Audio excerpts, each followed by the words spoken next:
Y sí, recomendación final, más que todo, ya vamos para el PET.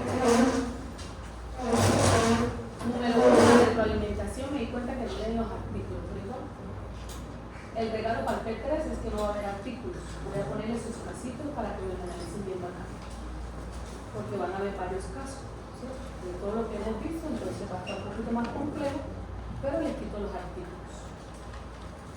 Número 2, no me vuelvan a normalizar parciales de ustedes a las 3 cuando yo estoy en clase, porque entonces viene lo que está pasando hoy. Tengo que vomitar una clase donde también puede ser definitiva. O salvan una materia, o salvan a otra, o salvan a dos, pero pues arriesgan una por organizarse, porque hubiesen organizado el parcial a las 3:30 o a las 4, porque viene un tema que se llama las estatinas, que son los hipolipemiantes, pero no solo la estatina, son varios. Entonces es importante porque ustedes saben que es el término de los principios que caen los parciales, o cómo interpretar los casos clínicos, que es lo que me gusta. Entonces, para recomendación final, siempre es molesto que uno le tenga escribe, que hasta ahora que hago, que no hago, y yo me tengo que estar acomodando. Muy bien. Después de este análisis, entremos a la clase. Ya resucité. Vamos a nuestra clase favorita. El día de hoy son las estatinas. ¿Por qué las estatinas? Porque ustedes en esta asignatura, que son laboratorios de ciencias básicas, donde analizan casos clínicos, aunque no sea farmacología, igual tenemos que mirar cómo el accionar de ciertos fármacos sobre la actuación de patologías crónicas, en este caso las dislipidemias. Si hablamos de las estatinas, porque todavía seguimos hablando del tema de las enfermedades de pronto cardiovasculares que me puedan producir a nosotros infarto agudo del miocardio, y una de esas son las dislipidemias, ¿cierto? Entonces, quiero comenzar con este casito para poderlos orientar hacia dónde apunto con la clase de hoy. Si miran el caso clínico, les voy a dar 2 preguntas que al final me las van a resolver ustedes con lo que les enseño. Entonces, hablábamos de este caso clínico en donde le adicioné Irita, que era fumador, porque el otro grupo no la tenía, como para variar en el caso y entrar en discusión con ustedes. Caso clínico, un paciente de 57 años de edad que es diabético tipo 2 y además es hipertenso. Dentro de sus parámetros clínicos vemos que el paciente tiene un perímetro abdominal amplio, 102, ya estamos hablando de que un paciente que tiene 92 kilogramos, que tiene una talla de 1,61 y un índice de masa corporal de 35. Dentro de la escala del índice corporal, el índice de masa corporal, ¿qué me está señalando el paciente? En cuanto a su índice de masa corporal, está diciendo dentro de la clasificación que el paciente es con una obesidad grado 2, ¿cierto? Muy bien. Si vemos, aparte de todo, le añadí a ustedes al caso clínico que eran fumadores. Ya les voy a decir por qué. Entonces, dentro de la glicemia se destaca que tiene una glicemia en 136, una hemoglobina glicosilada de 600. Igual el paciente diabético que está tratado, pero tiene una glucosa en ayuno de 136, o sea que se está manejando. ¿Cómo miro la hemoglobina glicosilada que está en 600? Estoy confirmando que es diabético, pero que está haciendo como un control, pero sin embargo ya está casi al descontrol. Vemos el colesterol, un perfil lipídico que está en 300 colesterol total. ¿Hasta cuánto es colesterol? Hasta 200, muy bien. ¿En cuánto está el LDL colesterol? 178. ¿Qué es lo óptimo que lo deberíamos de tener? Menos de 100, 120, 110, pero ya en 178 algo me está tratando de decirle a mi paciente. Los triglicéridos, ¿cómo están? También están aumentados, 260, entonces él tiene una alteración mixta, ¿cierto? En las 2 moléculas, tanto colesterol como triglicéridos, pero sigue siendo secundario. Por ahora no me están hablando de un receptor, de una apolipoproteína, una condición primaria. Estamos hablando de un paciente secundario, una dislipidemia secundaria, alterando los 2 perfiles, las dos moléculas del perfil lipídico. Vemos que ya también tiene una alteración, está teniendo alteración en las transaminasas, que puede ser secundaria a la medicación también, o a consecuencia de la alteración de esas rutas metabólicas de los hepatocitos. Entonces, según el tratamiento farmacológico, ahí me está diciendo que ya es tratado con metformina, lo que me está diciendo que está correlacionado con los niveles de glucosa en sangre y la hemoglobina. Está tratado con los lisinopril, ¿sí? Maripidino para la tensión y la simvastatina, que es una estatina. que es lo que está buscando el doctor para bajarle los niveles de colesterol, pero sin embargo que vemos que está muy alto todavía. Entonces vamos a la siguiente pregunta. Si quieren me vas allá y yo me quedo acá. Ya pasa y le voy tomando una vez la foto para agilizar el proceso. Pasamos a la siguiente pregunta. Esas dos me las van a responder al final de la clase. La primera dice, ¿cuál sería el objetivo de ustedes como médico en el LDL colesterol? ¿Hacia dónde tienen que llevar el paciente? Porque el día de hoy tienen que aprender, según los niveles de LDL que tiene el paciente, LDL colesterol, ustedes con el tratamiento del hipolipemiante, ¿hacia dónde lo quieren llevar? Reducirlo en un 50, en un 30, ¿hacia dónde le apunta usted? O bajarlo a que llegue a 70 miligramos sobre decilitro o que llegue a 100, según lo que viene a continuación. Y la otra pregunta es, ¿cuál serían las modificaciones terapéuticas recomendables a la vista de los resultados del perfil lipídico? Son dos preguntas que apuntan al tratamiento de mi paciente. ¿Ok? Bien, ¿ya le tomaron foto? Continúo. En esta parte hablo un poquito de la introducción de las primeras causas de mortalidad a nivel mundial, para que ustedes vean el panorama a nivel mundial y también en Colombia. ¿Cómo es el patrón de comportamiento de esas causas? Por ejemplo, vemos que a nivel mundial tengo datos del 2000, tengo datos del 2015 y en Colombia tengo datos del 2024, o sea, del año pasado. Ojo ahí. ¿Y qué me está diciendo ese patrón de comportamiento?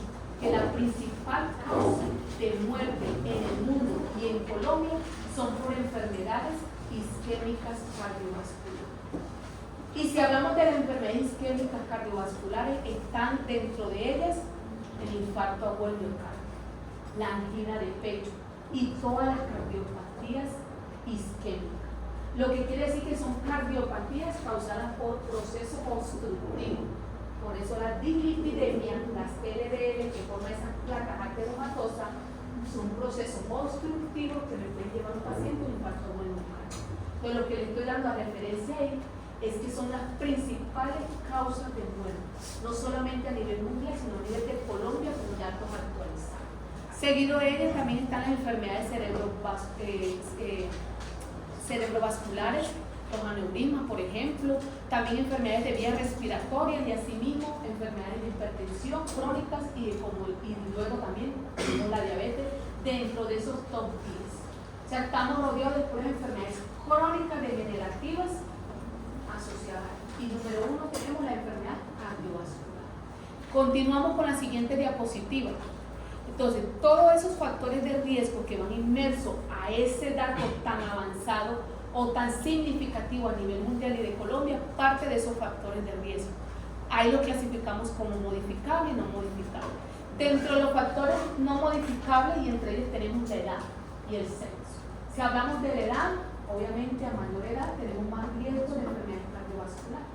Todas nuestras arterias comienzan a degenerarse o a perder esa capacidad que tienen desde el principio, entonces comienzan a endurecer las arterias, asociado a ello enfermedades crónicas.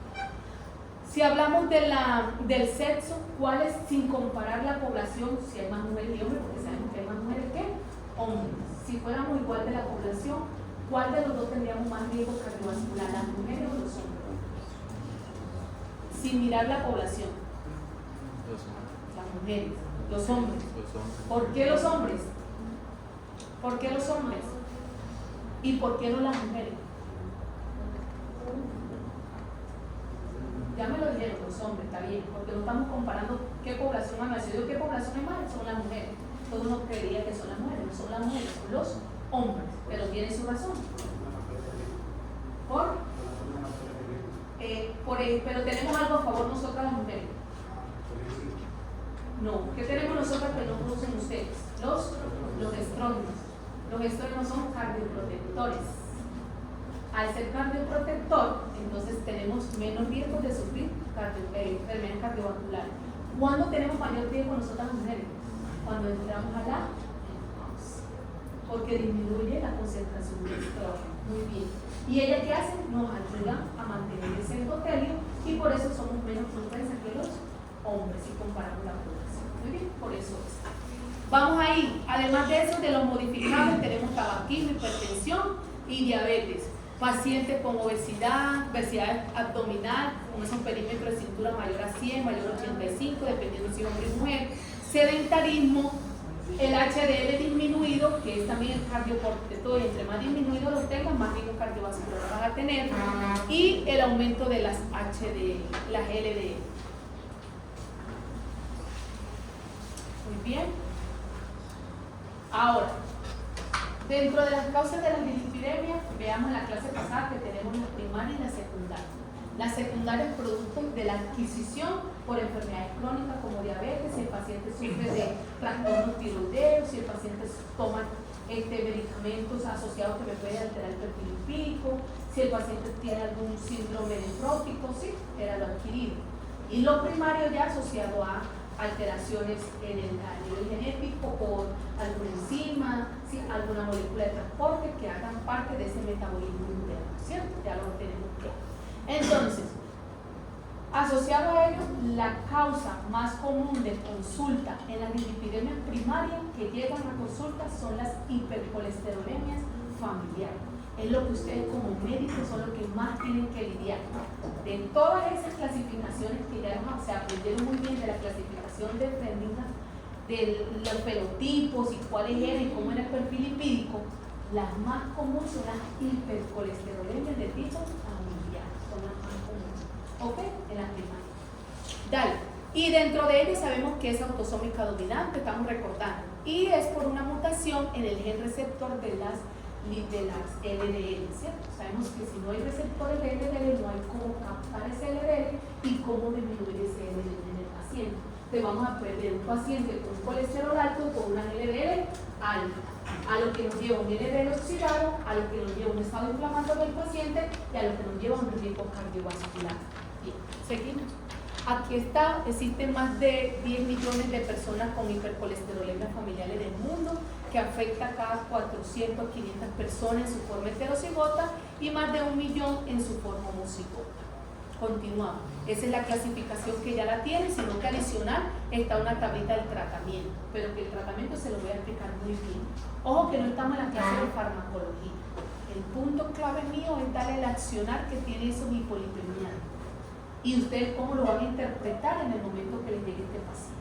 En cuanto a dosis y todo eso lo van a aprender en su clase de farmacología, obviamente no tengo la pertinencia para ello. Muy bien. Vamos en cuanto al diagnóstico de la hipercolesterolemia familiar. Puntos claves que vimos en la clase pasada: cuando un paciente tiene una hipercolesterolemia familiar, este paciente, como no tiene esos receptores del LDL, comienza a tener ese colesterol tan alto en sangre que comienza a manifestar esos famosos antojos. Y algo característico que no tiene la hipertrigliceridemia es que comienza a producir en la hipercolesterolemia el famoso arco cenilo, el arco corneal, que es alrededor de la córnea, ese color blanco que también lo vemos, ¿cierto? Y asociado a ello, si el paciente tiene esa condición y suma que consume grasas saturadas, entonces empeora su situación cardiovascular o su LDL oxidado aumentado en sangre. Muy bien. Por ello, vamos bien. Por ello, ustedes como médico tienen que aprender para evitar que mi paciente me llegue a ese proceso obstructivo y a ese infarto agudo miocardio. Su ruta es saber hacia dónde le apuntan ustedes en el tratamiento del paciente. Por ejemplo, aquí nos da una recomendación, una clasificación de ella, de cómo se manejar este tipo de paciente en cuanto a prevención. Si un paciente con hipercolesterolemia familiar no tratado maneja el LDL en 190, 140 o 130 y pico, su meta es bajarla a 100, menor a 100. ¿Cierto? ¿Cómo lo manejo? ¿Cómo lo hago o cómo llego a ese punto? Utilizando hipolipemiantes, según el mecanismo de acción que tenga esto que se van a aprender ahorita. Y también si son, por ejemplo, niños, personas menores de 18 años con una LDL mayor a 160 o 135, darle unos hipolipemiantes que reduzcan ese colesterol, también que lo pueden llevar a 100, y que hacerle un seguimiento cada 2 años. ¿Para qué? ¿Cuál es el objetivo de ustedes finalmente?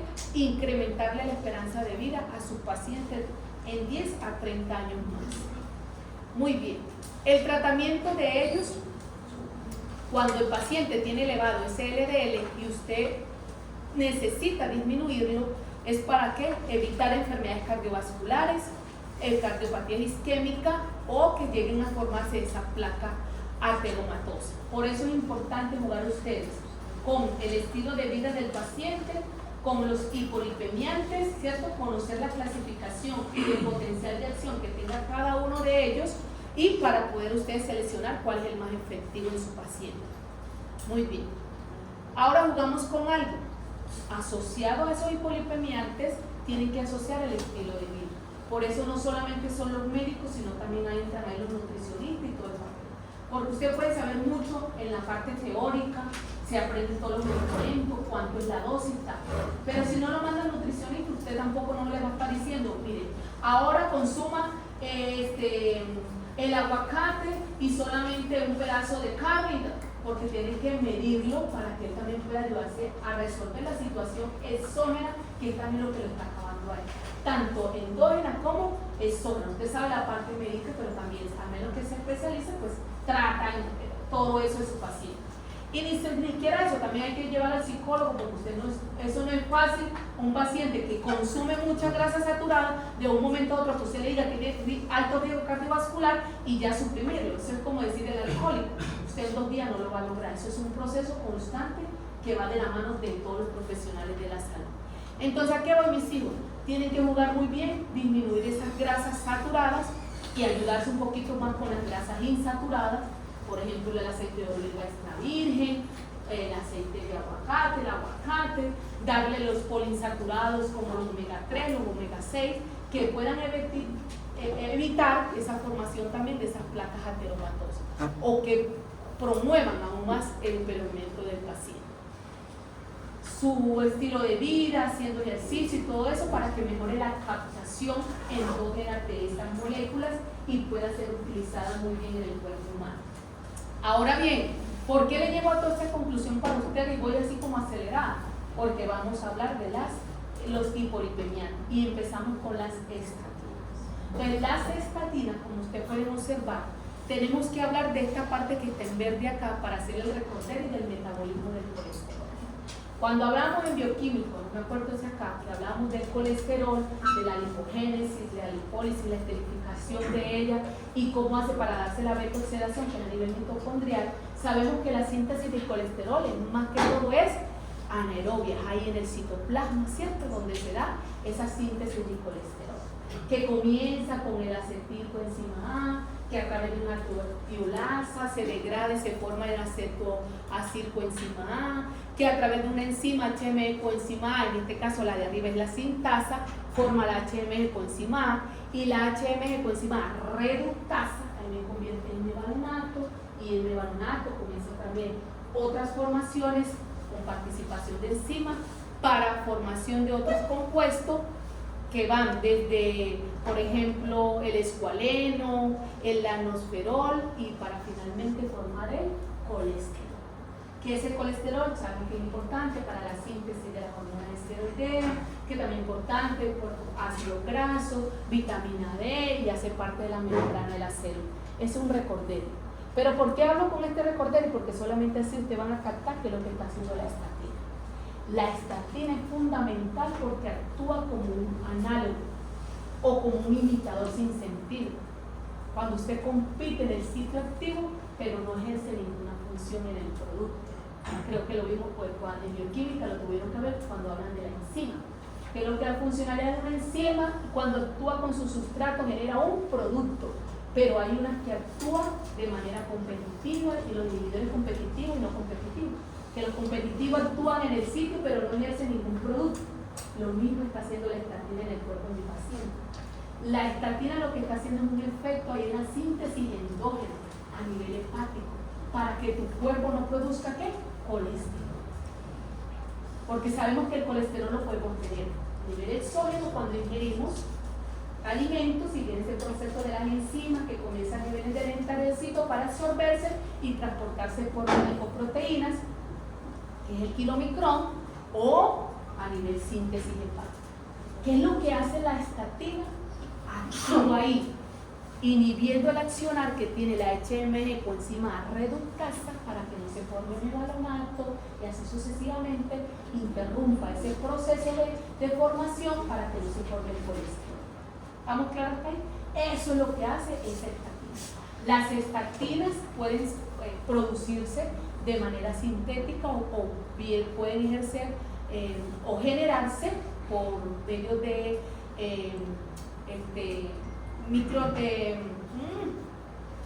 por hongos, por ejemplo, o por las nocardias, que pueden generarse las estatinas, o también de manera sintética en el laboratorio, pues también se pueden fabricar. Por ejemplo, el penicilio es uno de esos protagonistas o fabricantes de esas moléculas de estatina, o a nivel de laboratorios, o la nocardia, que es una bacteria. Entonces miren esta imagen tan bonita que está acá, que es lo que hace la estatina. Entonces, es un inhibidor de la HMG coenzima reductasa, y lo que me va a hacer es disminuir las concentraciones de colesterol de mi paciente en sangre y va a estimular una respuesta, una proteólisis de estas proteínas de transcripción que están ahí en el retículo endoplásmico para que ellas se trasloquen al núcleo, actúen sobre genes de receptores de los LDL y haga que se sobreexprese. Al disminuir aquí los niveles de colesterol plasmático, hace que también, como expresión a ella, se expresen los receptores de LDL y el cuerpo pueda tener ese colesterol que está en abundancia en todas partes del cuerpo, porque tiene aumentadas en sangre, también pueda ser mejor captado para que tu cuerpo disminuya los niveles de colesterol. Entonces, por eso se habla que las estatinas son bacanísimas para disminuir el colesterol, claro. Eso está espectacular, pero usted también tiene que ver el efecto adverso, si a ese paciente le sirve o no le sirve la estatina. O si la tiene tan alta el colesterol LDL, no solamente puede jugar con la estatina, tenés que buscar otro hipertendiente que te ayude junto para bajarle aún más y evitar la enfermedad cardiovascular isquémica. Entonces, dentro de las estatinas, fundamental, quiero que sepan que disminuye sus niveles de colesterol de mi paciente, aumentando los receptores también de ese LDL para que el cuerpo pueda captar aún más y disminuir aún más. Disminuye como consecuencia también los triglicéridos y aumenta las HDL. Se habla de que la estatina tiene un efecto pleotrópico, claro. Si hablamos de la obesidad, es un estado inflamatorio que está sometido a mi paciente. Todo eso lo conlleva el LDL oxidado, la condición del paciente. Si yo le bajo un colesterol a mi paciente, mejoro la estabilidad de la placa ateromatosa, voy disminuyendo el interferón alfa, voy disminuyendo la interleuquina 6, voy disminuyendo la PCR, porque estoy disminuyendo el estado inflamatorio también de él. Entonces, por eso no ejerce un efecto solamente sobre disminuir el colesterol, sino un sinnúmero de factores que también mejoran la condición de mi paciente. Y en esta gráfica se lo explico mucho mejor. Ahí está. Entonces, modula la inflamación, estabiliza la placa ateroma, previene la formación del trombo, disminuyendo el trombo sano, los agregados plaquetarios y disminución de la aterosclerosis, y mejora la función del endotelio de mi paciente. Entonces, ¿es buenísima? Es buenísima. Pero ahora vamos a ver cuál es el efecto adverso, porque nada es de color de rosa. Por eso ustedes son médicos, no son máquinas. Y uno más ponga cuál es el medicamento que le pueda dar al paciente con esto y esto y esto, y pues sabe. Pero ¿de cuál es la diferencia ustedes? Cuando están tratando a un paciente que tiene una condición primaria o secundaria, que tiene un sinnúmero de patologías, que no solamente es ese medicamento, sino otro medicamento que si no me doy cuenta le puedo estar también dañando el hígado. ¿Okay? Voy con la siguiente gráfica. El efecto adverso más frecuente en una estatina son los problemas musculares. Muchas veces mi paciente comienza a desarrollar, por ejemplo, miopatías, o comienza lo más grave, que ahí donde usted suspende el medicamento o antes de que se produzca, es la rhabdomiólisis. La rhabdomiólisis es el efecto más grave de un paciente cuando tú le das estatina. Todo eso va en conversión en que el paciente ya está dejando de producir colesterol. Y muchas veces, a veces es lo más grave, pero no es muy común. Pero cuando se desarrolla, muchas veces dicen que es porque debe tener un factor de riesgo que el paciente me lleve a esa rhabdomiólisis, ¿cierto? Entonces, uno de ellos es que tienen que ver que lo que estoy suprimiendo al paciente es la producción del colesterol. Pero muchas veces dentro de esa síntesis del colesterol hay muchos factores. Y uno de ellos se habla que lleva esto, de los estudios que muestran, es la coenzima, la 10. La coenzima 10, que se llama también ubiquinona, que es muy importante a nivel mitocondrial para que se pueda generar ATP a nivel muscular. Y cuando esta se suprime demasiado grave, puede generar también esa pérdida de ATP a nivel muscular que me lleva al paciente que también se altere todas las enzimas y que me haga que se rompa ese músculo. Es poco, pero se da. Pero siempre uno siempre escucha a los pacientes que cuando comienza un tratamiento con estatina comienzan, y que me da esa pastilla, me da mucho calambre o me da hormigueo. Todo eso se debe a la ruta que yo estoy interrumpiendo, porque yo tengo que eliminar el exceso de lo que tiene el paciente en sangre y esas placas ateromatosas y esos exantomas y esas antelasmas y todo lo que demás que produzcan el paciente cuando aumenta ese hígado graso que el paciente está produciendo por ese aumento del colesterol. Ahora bien, dale antes para que no me olvide algo importante que tengo por ahí. Solamente eso, no, acuérdense que son medicamentos que también en donde se da el proceso de desintoxicación de ellos a nivel hepático, que pueden alterar también el funcionamiento de esos hepatocitos y usted puede ver que las transaminasas pueden aumentarse, dolor de cabeza, mareos. Entonces siempre llegan ellos así, que no, que eso es muy fuerte, yo me la quiero quitar porque no, tienen que seguir porque solamente ellas te van a ayudar, aparte pues también de los cambios alimenticios y demás. Entonces, pero son cosas que hay que decirle al paciente porque muchas veces lo quitan porque sienten ese mareo, esos vómitos, entonces piensan que le está cayendo mal, lo que le está haciendo el efecto, sino que es el efecto secundario. Vale, ahora sí. Yo ya pasé ¿de dónde provienen las estatinas? Sí, ¿No te acuerdas? de lo de Dale. estas. Como para eso, un momento. Sí, sí. Entonces, de la donde podemos obtener estatinas de manera natural, Penicillium citrinum, ¿sí? Podemos obtener la mevastatina, el aspergillus terreo, la lovastatina y la arnocaria, que es una bicobacteria, y de manera sintética. Ahora sí. Ahora nos devolvemos porque tampoco dije esto, importante eso.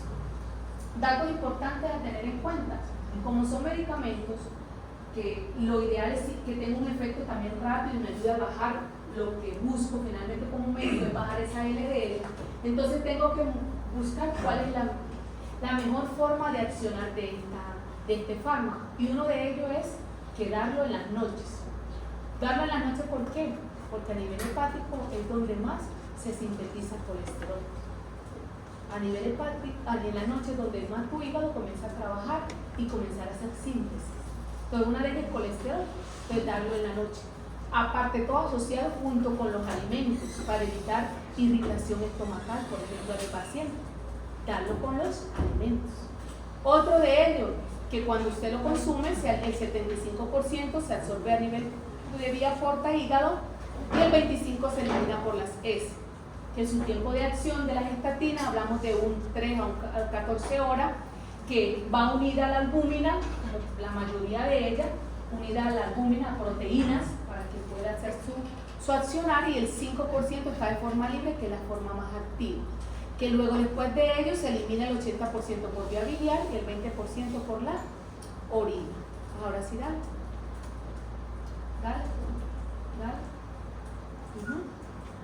Muy bien. Entonces, finalmente, si yo le digo a ustedes, y si el paciente le llegara a ustedes con los triglicéridos altos nada más y el colesterol, no, ¿la estatina sería una buena opción? No. ¿Por qué no?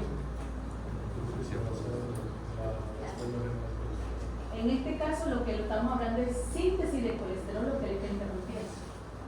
Entonces, un buen tratamiento a mi paciente donde tiene el colesterol en 200, el LDL lo tiene en 100, pero tiene una hipertrigliceridemia, sin hipercolesterolemia, lo más probable es que su hipolipemiante no te está haciendo. ¿Por qué no te está haciendo efecto? Porque no es el accionar de él. Ahora tienes que buscar para los triglicéridos. O en compañía, si tiene los dos, entonces vamos a ver con qué combinamos las estatinas. ¿Estamos claros? Entonces, seguimos. Entonces, una de las principales herramientas en este caso de uso de las estatinas, son para las hipocolesterolemias familiares, eso sí, indiscutiblemente, o también las dislipidemias mixtas, o también pacientes ya con solo colesterol alto, pero secundario a una patología como un hipotiroidismo. Entonces te ayuda mucho las estatinas, ya saben por qué. Muy bien. Ahora, dentro de la clasificación de las estatinas están todas estas: fluvastatina, pravastatina, lovastatina, simvastatina. Profesora, ¿me las tengo que aprender? Sí, porque tú te vas a aprender ahorita el potencial de acción de cada una. Todas ellas tienen el mismo, la misma funcionalidad: disminuir el colesterol en sangre porque inhibe la acción del HMG coenzima. Eso está claro. Pero según su potencial y según sus concentraciones, ¿qué tan rápido lo va a hacer? Entonces ahí donde vamos con ellas, con la siguiente etapa. Ojo que con eso me van a dar la respuesta del caso clínico. Entonces, ¿todas son iguales? La respuesta es no. Entonces, ¿por qué? Porque las vamos a clasificar por su potencia. Si yo quiero reducir el colesterol de mi paciente, LDL, más del 50%, entonces utilizo con un potencial alto, con un tratamiento intensivo, y utilizo la atorvastatina de 400-800 o la rosuvastatina de 20 a 400.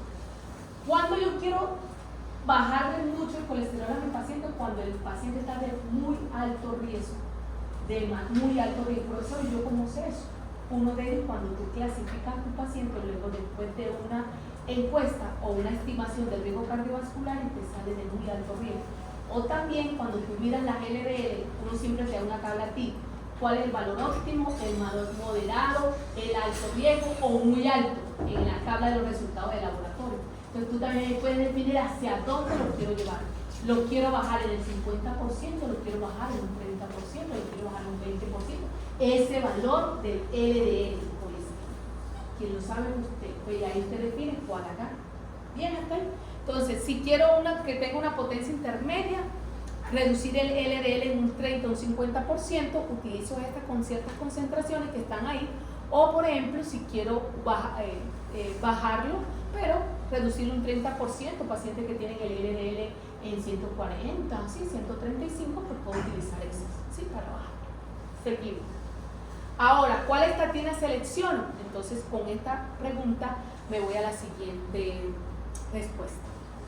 Uno, calcula el riesgo cardiovascular, ¿sí? A través de esa escala de valoración del riesgo, que ahorita lo vamos a buscar por internet, porque nos vamos a devolver al caso clínico ahorita para dar respuesta al caso clínico.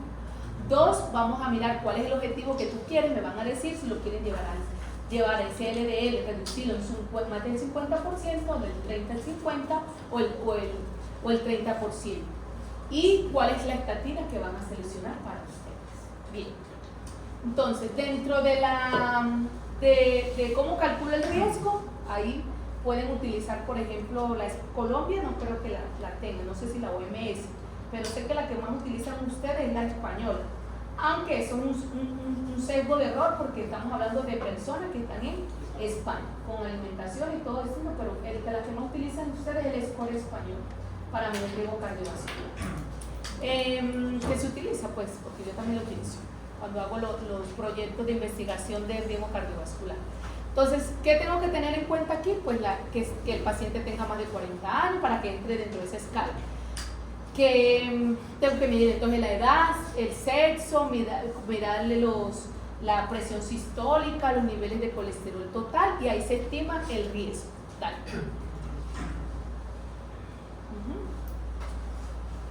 Muy bien.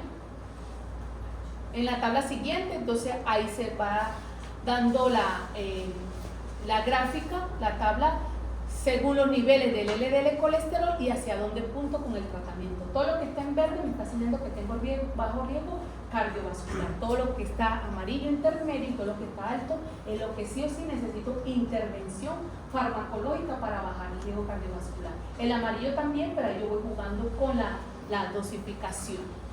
Muy bien. Y el objetivo final, ya saben, si está el riesgo muy alto, su objetivo es bajar el LDL a 70 miligramos sobre decilitro. Si está alto, reducirlo a 100 miligramos sobre decilitro, y así sucesivamente los demás valores. Pero principalmente guíense de las dos primero.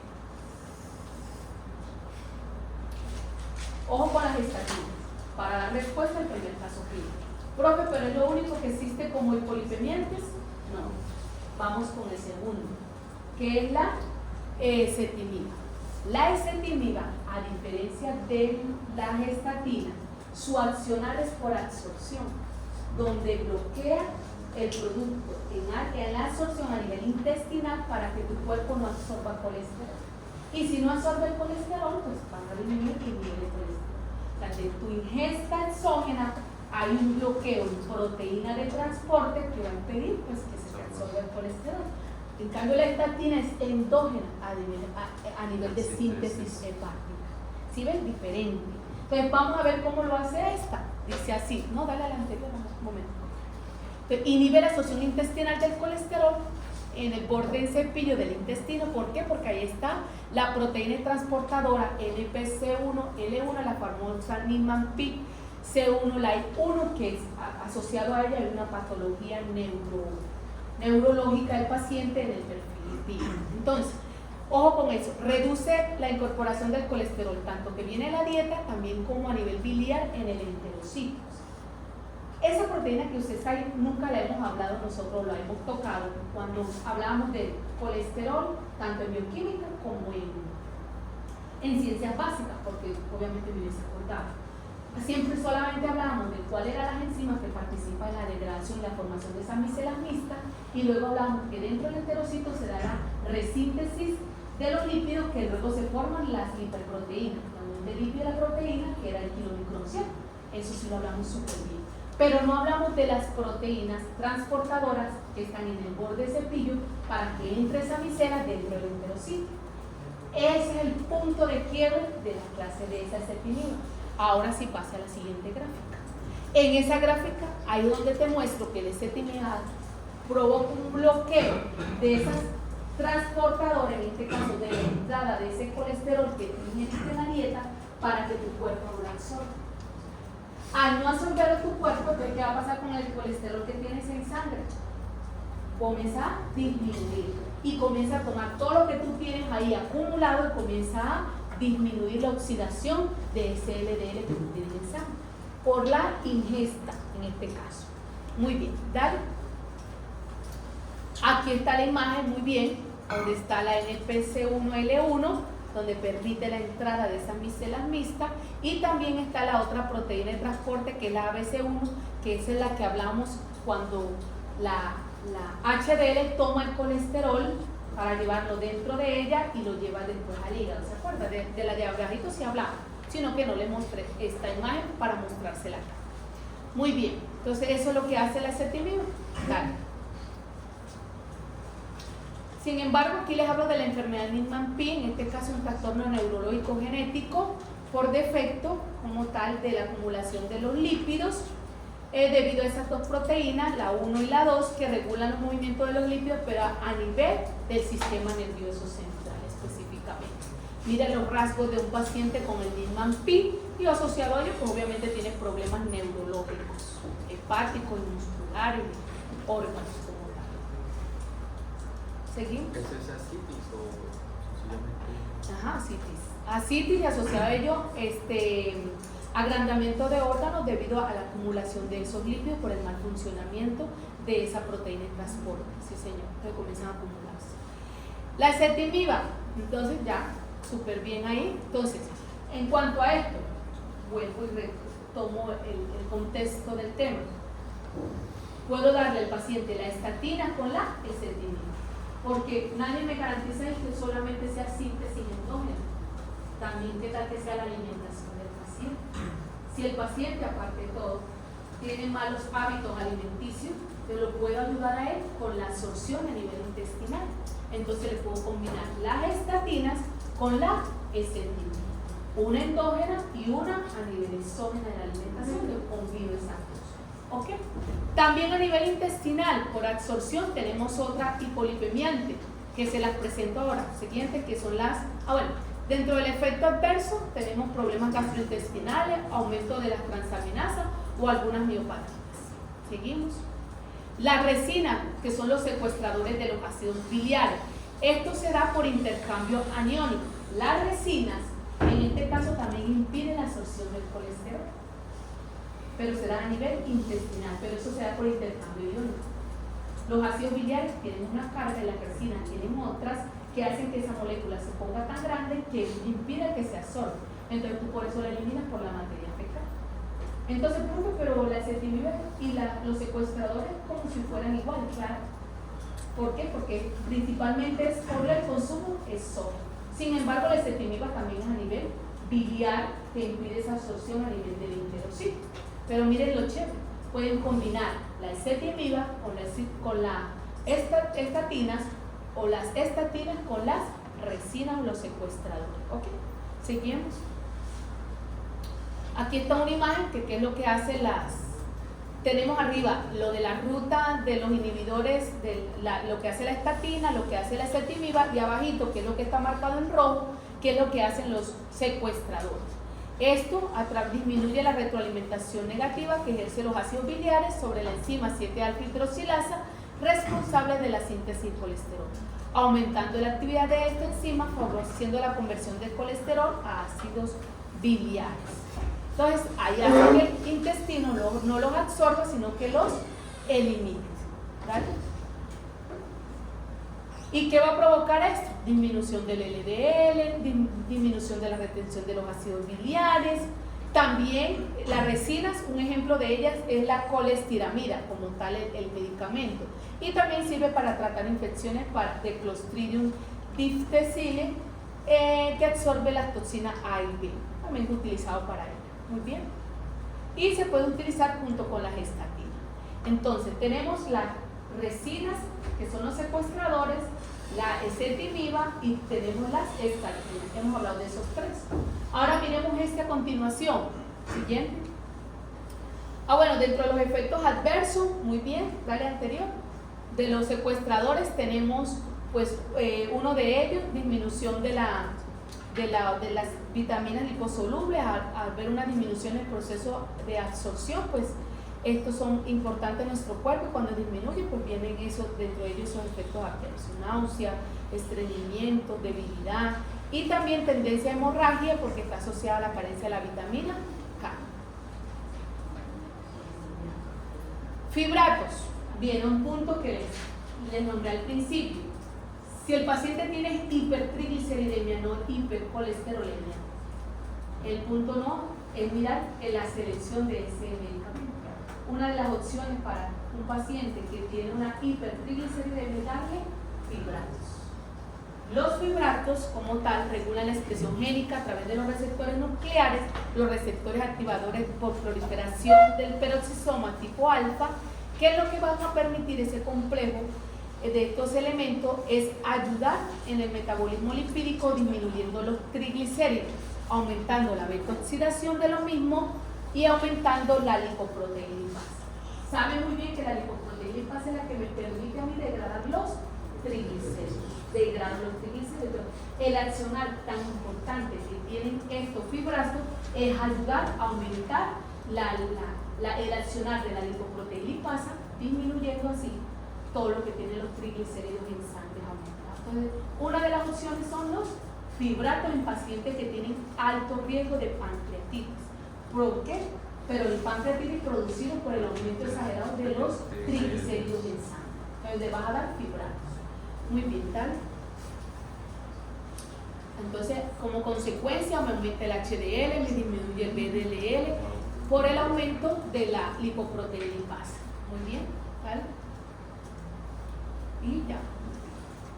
Disminuye los triglicéridos, previene la pancreatitis. Y tenemos el ácido nicotínico. ¿Qué hace este ácido nicotínico?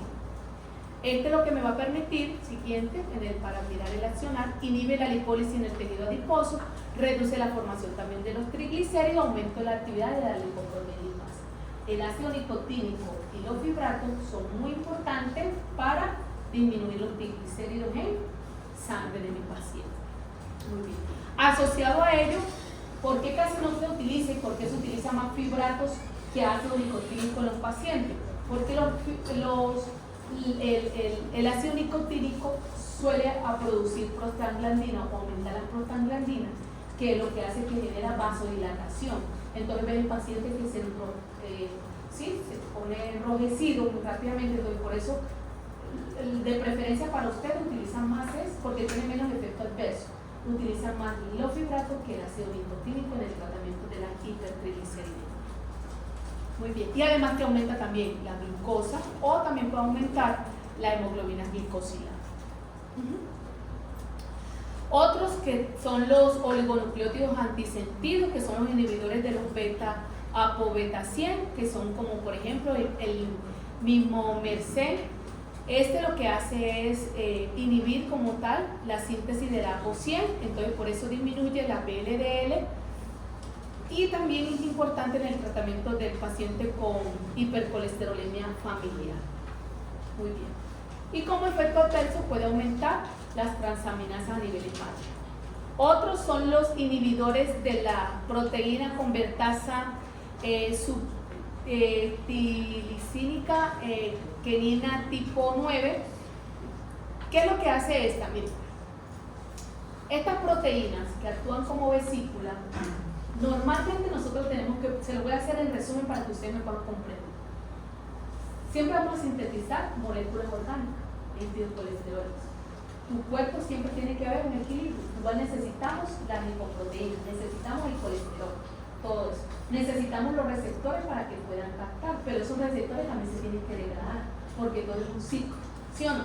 Entonces, ¿quiénes permiten la degradación de esos receptores? Pues es la que ustedes ven ahí, la famosa proteína convertasa, la PCSK9. Es la que permite reciclar esos receptores naturalmente en tu cuerpo. Pero vamos a utilizar un medicamento que hace que inhiba el accionar de ella. Entonces voy con esta para que usted me capte. Si yo inhibo el accionar de ella, entonces ¿qué se va a expresar en el paciente? Voy a aumentar las expresiones de los receptores. Y si yo aumento las expresiones de los receptores, voy a captar mucho más el colesterol. Porque yo estoy inhibiendo algo que es natural que pase en nosotros. Pero como estamos ante un paciente crónico que tiene el colesterol tan alto en sangre, estoy buscando estrategia farmacológica.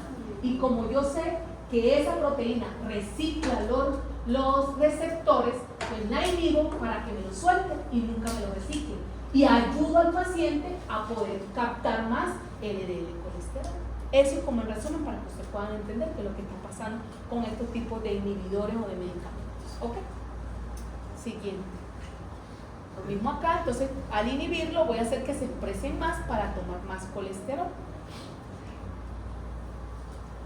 Y por último, los miméticos tiroideos, que son análogos de las hormonas tiroideas, que pueden reducir el LDL colesterol, implica receptores tiroideos. Entonces, estos pues igual se toman como opción muy poco, pero igual es importante que ustedes sepan que lo pueden utilizar en el momento de querer aumentar pues esos receptores del LDL. ¿Cuál es lo que ustedes más utilizan? Las estatinas, las ezetimiba, las resinas también con la ezetimiba y los fibratos, en este caso palminas. Esa es como su combinación, es lo que ustedes más ven en esas recetas médicas que ustedes dan a su paciente.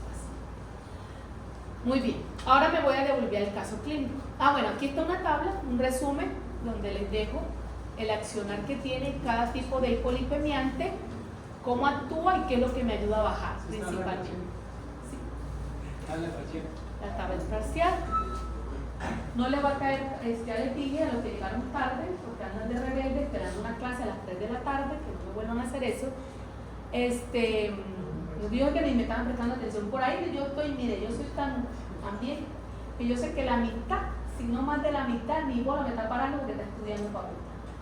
Y la otra mitad me presta atención y después ya vuelvo y te pone que no. Pero yo tengo jugado, yo lo creo una más de la mitad está pendiente, conectado en estos momentos en la clase ahorita a las 3 que tiene, el parcial. Pero voy con esto ya, los dejo libre. Vamos a la respuesta del caso, porque sin embargo un paciente crónico que es tratado, y si usted mira, dale abajo, dale el caso un momentito, dice que igual le están dando simvastatina, pero ¿cuánto tiene el LDL? En 170. Puede ser que no esté funcionando, o que también tienes que ayudarlo, porque solamente tiene una estatina. Ahora bien, vamos a dar respuesta según lo que ya hemos aprendido. ¿Le vamos a dar fibratos a él? ¿Es necesario darle fibratos? Bueno, sin embargo sí, porque tiene los triglicéridos también altos, ¿cierto? Te puede dar fibratos, pero vamos con las estatinas porque eso le tiene que quedar súper claro. Vamos como dice la ruta siguiente. Dale la pregunta. La pregunta decía, ¿cuál sería el objetivo del LDL? Para tú saber hacia dónde lo quieres llevar, si a bajarlo a 70 o bajarlo a 100, vamos con la escala SCORE. Entonces saquen el celular para que hagamos la estimación del riesgo cardiovascular y ya nos vamos. Vamos para la estimación del riesgo cardiovascular. Estimación del riesgo cardiovascular. Son como 4 preguntas nada más rápido. ¿Sale? Estimación del riesgo cardiovascular. Estimación del riesgo cardiovascular. ¿De la mes o de la asociación? De la asociación. Estimación del riesgo cardiovascular.